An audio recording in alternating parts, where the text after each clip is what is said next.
Здравствуйте! Я рада приветствовать вас на своем канале.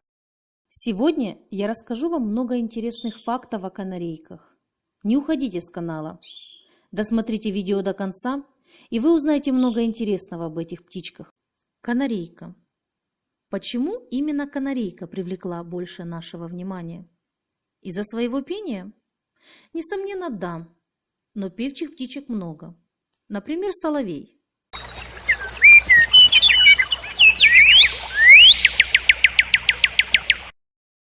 Или певчий дрозд.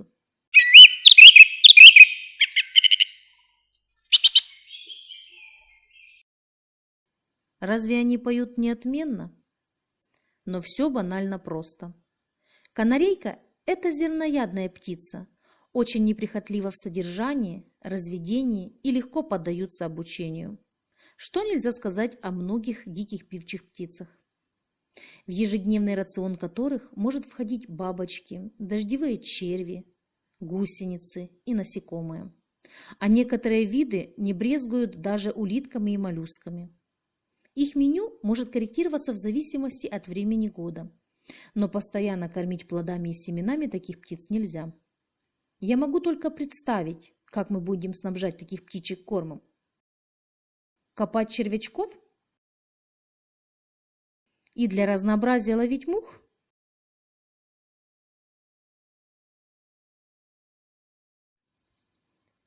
Канарейки относятся к семейству вьюрковых, а вьюрковые – это семейство самого обширного отряда певчих воробьиных птиц. К ним относятся такие нам знакомые, часто встречаемые в природе, и такие не похожие друг на друга птички, как вьюрки, чижи, щеглы, снегири и другие птицы. Не все знают, что канарейка, которую вообще трудно себе представить иначе, как дома в красивой клеточке, ближайшая родня с вышеперечисленными птичками. Настолько близко, что возможны межвидовые скрещивания, в результате которых получаются очень интересные, хотя и нередко не способные к дальнейшему размножению гибриды. Чаще всего это гибрид канарейки и щегла. И, кстати, они тоже умеют красиво петь. Своим названием канарейки обязаны Канарским островам, откуда и родом, откуда однажды их вывезли европейцы. Канарские острова принадлежат Испании. Долгое время испанцы скрывали место происхождения канареек и продавали этих птиц за большие деньги, причем только самцов, чтобы их невозможно было разводить. Домашние канарейки значительно крупнее своих диких предков. Из всех прирученных птиц только канарейка является единственным видом, у которого в результате одомашнивания изменился речевой аппарат. Пение современных домашних канареек стало намного более музыкальным, чем их диких предков, но у последних в арсенале больше звуковых форм и элементов, около 400. Порода с самым мелодичным и красивым пением, гардский роллер, была выведена в Германии.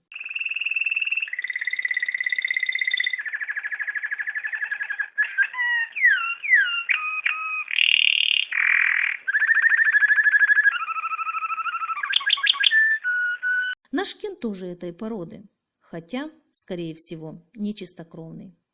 Канарейки, как и попугаи, умеют запоминать и имитировать человеческую речь. Они могут запоминать, а затем воспроизвести последовательность звуков, то есть мелодию.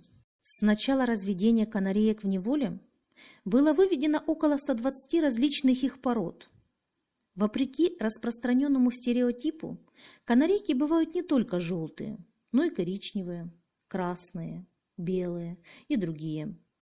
Некоторые психологи утверждают, что пение канареек благотворно сказывается на уровне стресса у человека, успокаивая нервную систему.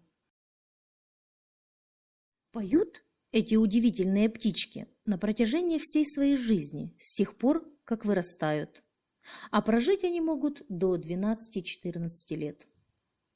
Благодаря тонкому слуху канарейки способны улавливать звуки частотой от 1100 до 10 000 Гц.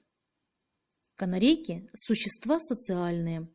В одиночестве им плохо, и они могут зачахнуть.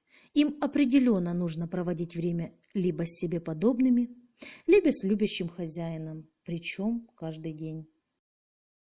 Я надеюсь, вам было интересно прослушать подобранную мной информацию. Не проходите мимо канала. Подписывайтесь, пишите свое мнение о данном материале в комментариях и почаще заходите в гости.